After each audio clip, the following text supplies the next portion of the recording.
તો અમદાવાદમાં પણ વાતાવરણમાં અચાનક પલટો આવ્યો અને શહેરમાં વાદળછાયું વાતાવરણ છવાયું છે। આકાશમાં ઘેરા વાદળો સાથે પવન ફૂંકાતા તાપમાનમાં ઘટાડો નોંધાયો। છેલ્લા કેટલાક દિવસોથી વધતી ગરમીથી પરેશાન લોકો માટે આ બદલાવ રાહતરૂપ સાબિત થયો છે।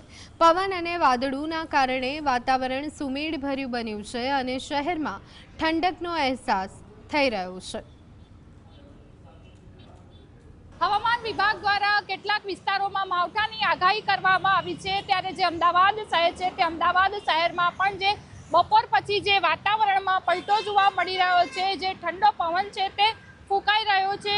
તમે જોઈ શકો છો કે જે સાબરમતી નદી છે તે સાબરમતી નદીમાં પણ જે વાતાવરણની અસર જોવા મળી રહી છે। જે રિવરફ્રન્ટ છે તે રિવરફ્રન્ટ છે લોકો આવી રહ્યા છે।